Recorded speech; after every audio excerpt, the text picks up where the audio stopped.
That's one of the major systems that were used to cast their ballots last week. The company is called Dominion Voting. It's used in 28 states, as reported by JustTheNews.com and John Solomon. Several days ago, Dominion came under heavy fire after allegations that their machines caused thousands of votes in one Michigan county to be switched from Donald Trump to Joe Biden. Take a look. In Antrim County, ballots were counted for Democrats that were meant for Republicans, causing a 6,000 vote swing against our candidates. The county clerk came forward and said tabulating software glitched and caused a miscalculation of the votes. Since then, we have now discovered that 47 counties use this same software in the same capacity. Antrim County had to hand count all of the ballots, and these counties that use this software need to closely examine their results for similar discrepancies.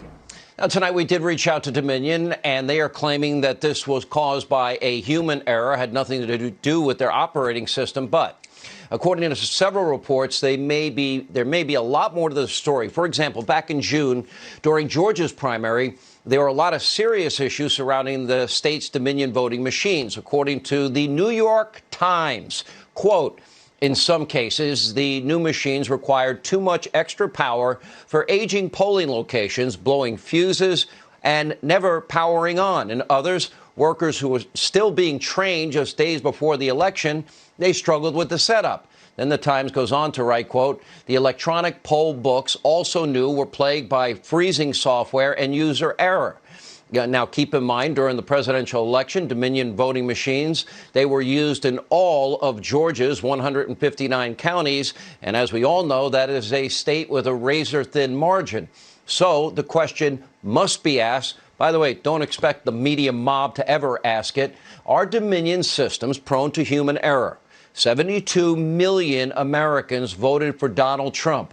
All of them, all of us, deserve an answer. And that's not the only concern being raised. In 2018, let's go to the liberal AP, reporting that Dominion, quote, long skimped on security in favor of convenience, making it more difficult to detect intrusions. In fact, Dominion voting systems were rejected 3 times by data communications experts from the Texas Secretary of State and Attorney General's office for failing to meet basic, simple security standards. Once rejected in 2013, twice rejected in 2019. That would be last year.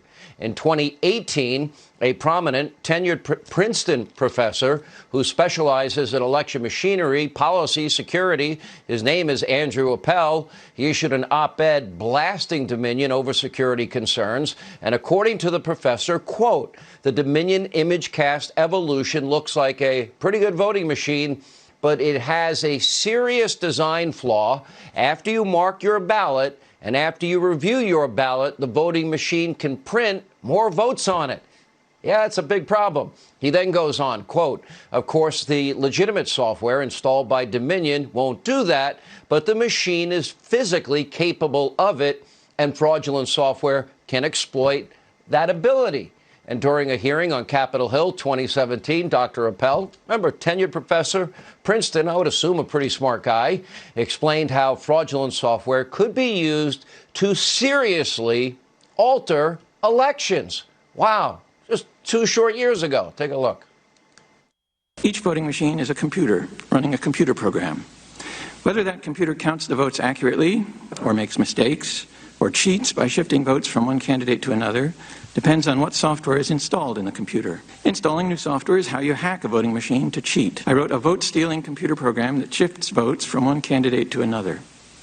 Installing that vote-stealing program in a voting machine takes 7 minutes per machine with a screwdriver. But really, the software I built was not rocket science. Any computer programmer could write the same code.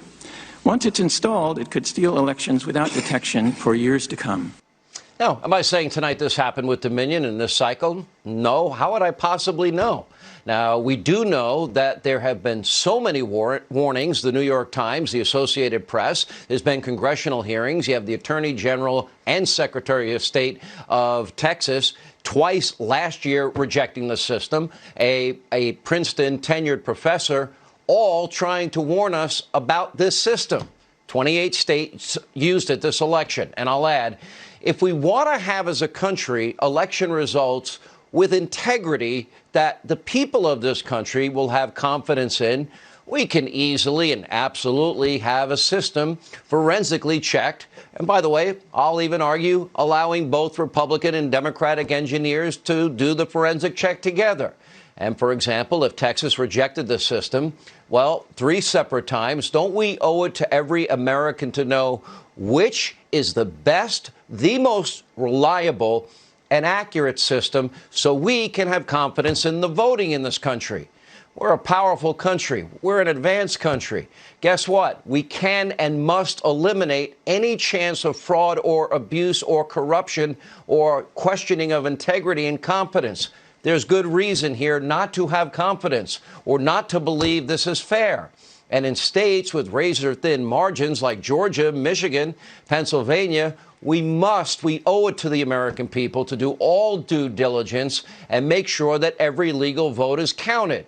Now, sadly, that's especially hard to do in states with widespread mail-in voting.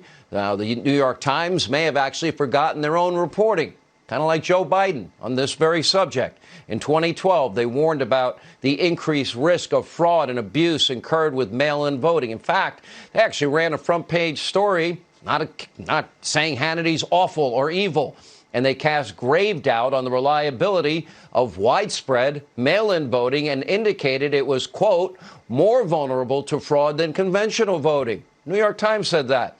New York Times, well, for once. On Dominion voting machines, Dominion voting systems used in 28 states across the country, including battleground states, Arizona, Georgia, Michigan, Nevada, Pennsylvania, and Wisconsin. A January 2019 report from the Texas Secretary of State found a number of issues with Dominion's Democracy Suite 5.5A machine, the same model used, for example, in Pennsylvania. One of the troubling findings by the Secretary of State in Texas was that the voting machine was the voters' inability to check and retain a straight party ballot while no voting a race.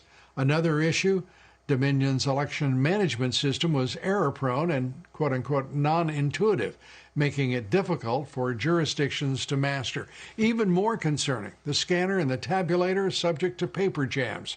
And in order to clear those jams, protective seals had to be broken, which allowed poll workers to see voter choices. The Texas Secretary of State's office ultimately denied the use of Dominion voting systems in Texas, saying, quote, accordingly, based upon the foregoing, I hereby deny certification of Dominion voting systems, Democracy Suite 5.5 for use in elections in Texas.